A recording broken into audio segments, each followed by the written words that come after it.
Thank the organizer, especially Mr. Billah, for his kind invitation. But I must confess, I am no expert on Al-Biruni, and I also am not a good speaker in public gathering. But my profession does not require speaking publicly. I am a physician, you see. But anyhow, since I have accepted the invitation, I will express my opinion very freely, number one.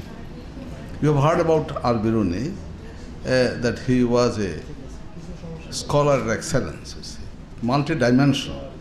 If one goes through his life story, his achievements, it's really amazing that a person can be of that magnitude, you see, magnitude.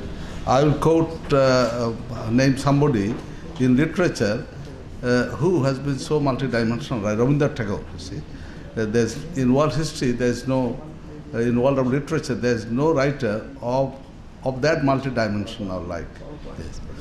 But the point that I want to really make, you see, is that there was a time of Al-Biruni or Abu Ali Sinha, Al-Razi, you see, when people from all over the world would come to Islamic centers, Persian center, for education, But the role was reversed, and that is what we have to think about it. In today's world, there is not a single university in any Islamic countries which is counted within top 100.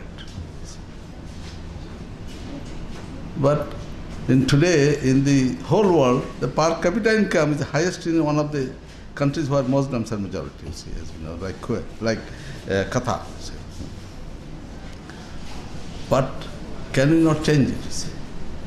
To change it, we have to be open-minded. You see.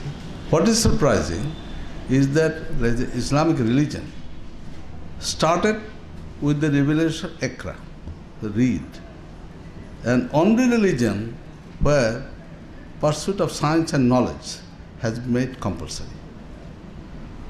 But the followers of that religion, after some time, they squabbled about things like where you put your hand here or here, which are very absolutely of no significance in your life. So we must culture our past achievements, and we must only reminisce that, you see. We must try to follow what they followed, you see. They followed pursuit of knowledge. You see, university is a center of learning. It's not only people come here to learn, they create knowledge. But in today's world, how many Islamic universities are claiming they are creating knowledge? Why you fly to Oxford or say Cambridge or Harvard or Yale? Because there are, even Muslims, I lived for 5 years in Oxford, in the Oxford University.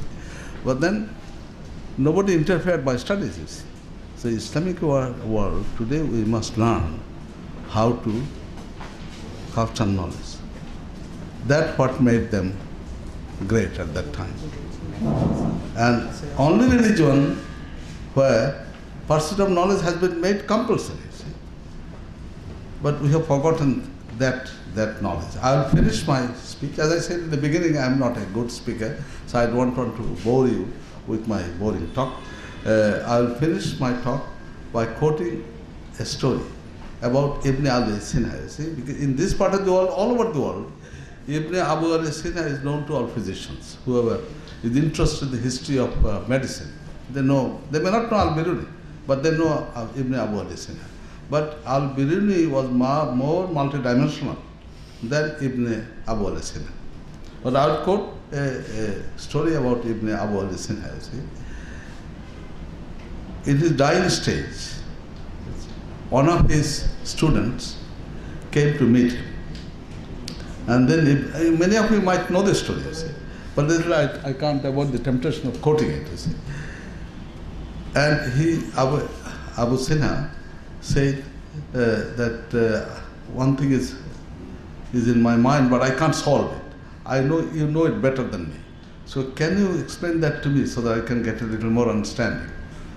So he thought, the student thought, perhaps the Ustad doesn't know he is in dying stage, you see. So he just tried to avoid. He says, sir, you get a bit better, then I will come again and discuss this with you. Then Abu al-Sina said, that do you mind if I die a bit wiser? Thank you. That's what made us great at that time.